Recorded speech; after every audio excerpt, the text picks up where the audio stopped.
শুকরিয়া আদায় করছি আমাদের সেই মহান রবের, যিনি আমাদেরকে সালাতুল জুমা আদায় করার লক্ষ্যে পৃথিবীর শ্রেষ্ঠতম স্থান মসজিদের পরিবেশে এসে বসে যিনি আমাদেরকে কোরআন সুন্নাহ থেকে আলোচনা করার এবং শোনার সুযোগটুকু করে দিলেন, সেই রবের দরবারে দিল খুলে জবান খুলে সকলেই পড়ি আলহামদুলিল্লাহ। সম্মানিত মুসাল্লিয়ান, আমি আপনাদের সম্মুখে সূরাতুল বাকারা এর 45 নম্বর আয়াতে কারিমা তেলাওয়াত করেছি। রাসূলুল্লাহ সাল্লাল্লাহু আলাইহি ওয়াসাল্লামের বিশুদ্ধ বাণী সমূহ থেকে একখানা বাণী পাঠ করেছি। কোরআনের এই আয়াতকে সামনে রেখে আল্লাহর রসুলের এই বিশুদ্ধ বাণীকে পাঠ করে সামান্য কিছু আলোচনা করার চেষ্টা করব। ওয়া মা তাওফীক ইল্লা বিল্লাহ। আমরা একটি গুরুত্বপূর্ণ বিষয় নিয়ে আলোচনা করে আসছি, যে টেনশন, পেরেশানি। টেনশনের থেকে বাঁচার উপায় কি? আল্লাহ এবং তার রসুল আমাদেরকে টেনশন থেকে বাঁচার জন্য যে নীতিমালা দিয়েছেন সেগুলো নিয়ে আমরা আলোচনা করছিলাম। তো গত জুমায় আমরা বলেছিলাম যে মানব জীবনে বৈধ টেনশন আসবেই। বৈধ টেনশন থেকে বাঁচার জন্য, বৈধ টেনশন দূর করার জন্য আল্লাহ এবং তার রসুল আমাদেরকে কিছু আমল দিয়েছেন, কিছু নীতিমালা দিয়েছেন। যদি এই নীতিমালাগুলো আল্লাহ তাআলার বান্দা কেউ ফলো করে তো তার জীবনের বৈধ টেনশন থেকেও সে টেনশন থেকে মুক্ত হতে পারবে। তো এক নম্বর আমল হচ্ছে কাসরাতুল ইস্তিআযা ওয়াদ দুআ ইনদাল্লাহ। কিছু পরিস্থিতি থেকে আল্লাহ তাআলার কাছে পানাহ চাওয়া এবং আল্লাহ তাআলার কাছে অধিক হারে টেনশন থেকে বাঁচার জন্য দোয়া চাওয়া। গত জুমায় এই মর্মে আমরা 8টি দোয়ার কথা বলেছিলাম। একেবারে শেষ প্রান্তে বলেছিলাম হযরত ইব্রাহিম খলিলুল্লাহ আলাইহিস সালাতু ওয়াস সালাম এবং মুহাম্মদুর রাসূলুল্লাহ সাল্লাল্লাহু আলাইহি ওয়াসাল্লাম টেনশন হলে যে দোয়াটি করতেন এবং আমাদেরকে যেই দোয়া করার আদেশ করেছেন, হাসবুনাল্লাহু ওয়া নি'মাল ওয়াকিল, হাসবুনাল্লাহু ওয়া নি'মাল ওয়াকিল। আল্লাহর রাসূলও করেছেন, ইব্রাহিম আলাইহিস সালাতু ওয়াস সালামও এই আমলটি করেছেন। ইব্রাহিম আলাইহিস সালাতু ওয়াস সালাম যখন অগ্নিকুণ্ডের ভিতর ছিলেন, আল্লাহর রাসূল যখনই পেরেশানি হতেন তখনই এই দোয়া বেশি বেশি করতেন। এজন্য এই দোয়া করা, হাসবুনাল্লাহু ওয়া নি'মাল ওয়াকিল, হাসবুনাল্লাহু ওয়া নি'মাল ওয়াকিল, এই দোয়া বেশি বেশি করা চাই। এই দোয়ার কারণে আল্লাহ তাআলা ইব্রাহিম আলাইহিস সালাতু ওয়াস সালাম অগ্নিকুণ্ডের ভিতর ছিলেন, তো আল্লাহ তাআলা সেখান থেকেও ইব্রাহিম আলাইহিস সালাতু ওয়াস সালামকে পেরেশান থেকে মুক্ত করেছেন। এই জন্য দোয়া করা চাই। পেরেশানি থেকে বাঁচার একটি আমল হচ্ছে অধিক পরিমাণে ইস্তিগফার করা, আল্লাহ তাআলার কাছে তওবা করা। যদি কোনো ব্যক্তি আল্লাহ তাআলার কাছে তওবা করে, ইস্তিগফার করে, তো আল্লাহ তাআলা তাকেও টেনশন থেকে হেফাজত করবেন। টেনশন থেকে বাঁচার 2 নম্বর আমল। আন আব্দুল্লাহ ইবনে আব্বাস রাদিয়াল্লাহু আনহুমা قال قال رسول الله صلى الله عليه وسلم من لزم الاستغفار جعل الله له من كل ضيق مخرجا ومن كل هم فرجا ورزقه من حيث لا يحتسب رواه أبو داود وصحيح الجامع। হাদিসটি আবু দাউদ সহ বহু হাদিসের কিতাবে এসেছে।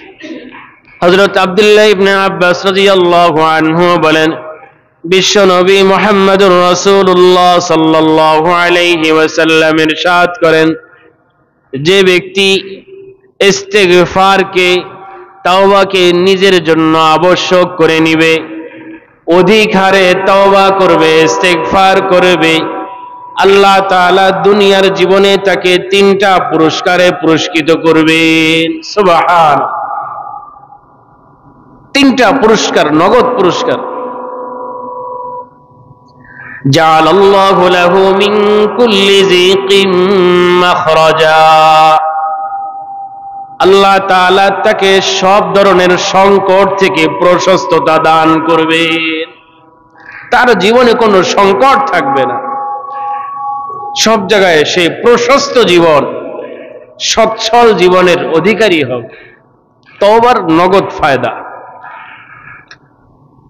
ওয়া মিন কুল্লি হাম্মিন ফারাজা, যে ব্যক্তি দুনিয়ার জীবনে তওবা করবে, বেশি বেশি ইস্তেগফার করবে, ইস্তেগফারের দুনিয়ার নগদ 2 নাম্বার লাভ হচ্ছে আল্লাহ তাআলা সকল দুশ্চিন্তা, টেনশন, পেরেশান থেকে তাকে হেফাজত করবেন। সুবহানাল্লাহ।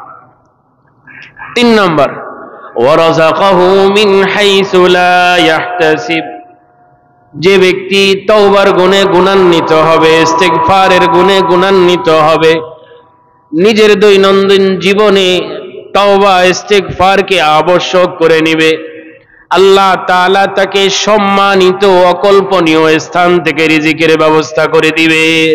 সুবহানাল্লাহ। প্রশস্ত জীবন, পেরেশান মুক্ত জীবন, সম্মানিত অকল্পনীয় স্থান থেকে রিজিকের ব্যবস্থা, ইস্তেগফারের দুনিয়াবি নগদ ফায়দা।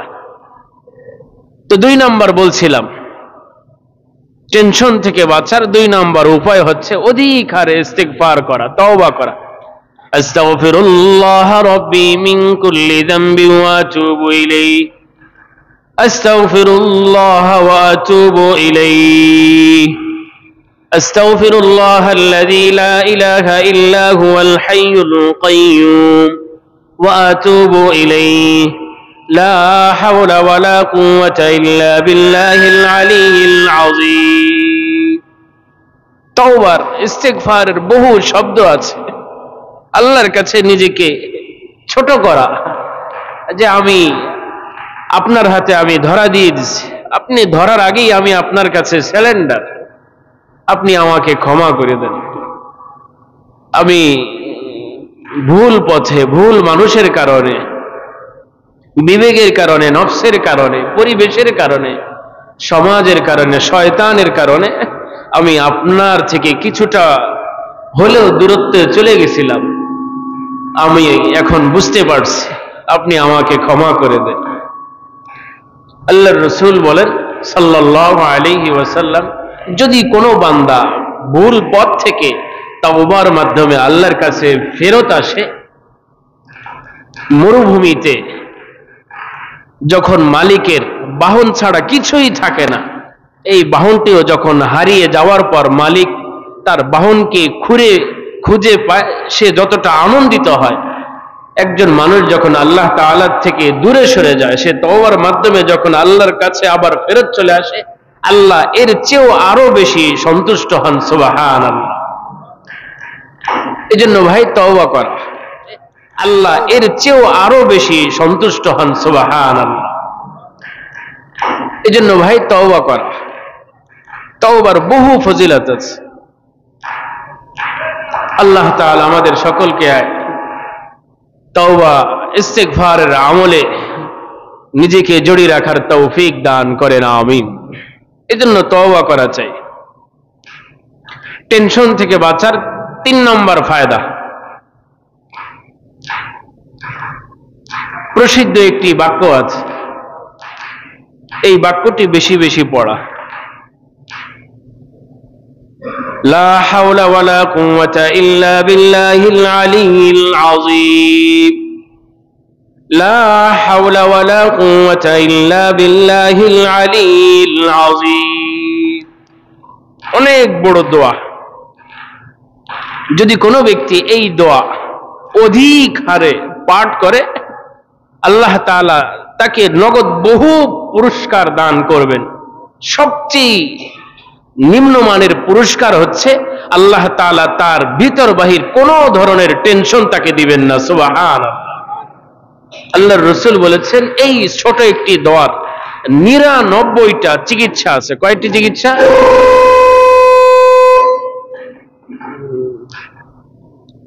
99টা চিকিৎসা আছে। সবচেয়ে নরমাল ছোট চিকিৎসা হচ্ছে পেরেশান মুক্ত জীবন। عن أبي ذر الغفاري رضي الله عنه قال أوصاني حبيبي صلى الله عليه وسلم أن أكثر من قول لا حول ولا قوة إلا بالله وكان يقال فيها دواء من 99 داء أدناها الهم।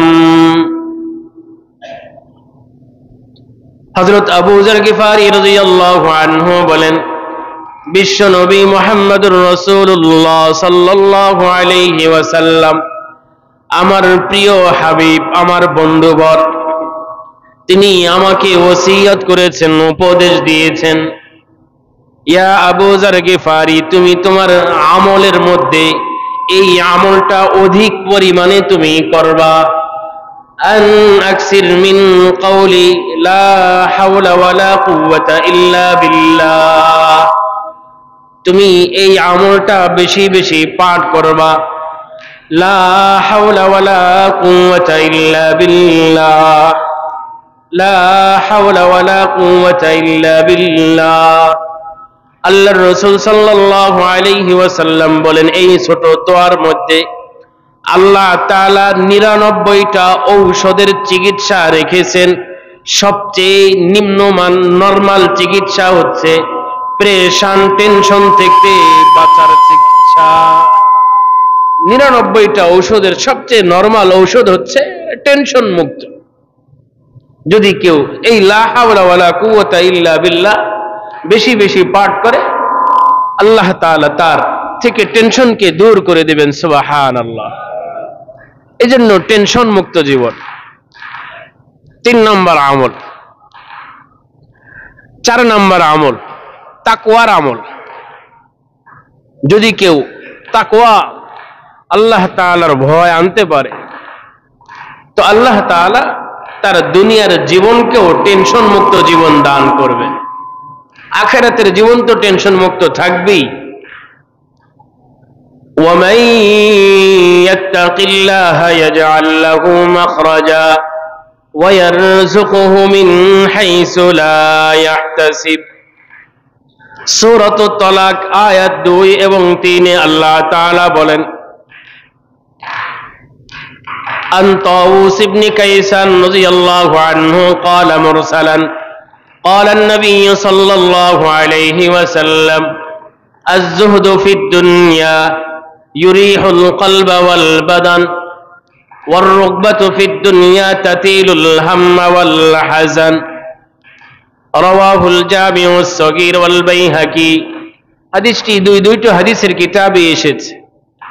হযরত তাওউস ইবনে কাইসান রাদিয়াল্লাহু আনহু বলেন, বিশ্ব নবী মুহাম্মদুর রাসূলুল্লাহ সাল্লাল্লাহু আলাইহি ওয়াসাল্লাম বলেন, আয-যুহদু ফিদ দুনিয়া ইউরিহুল কলবা ওয়াল বাদান।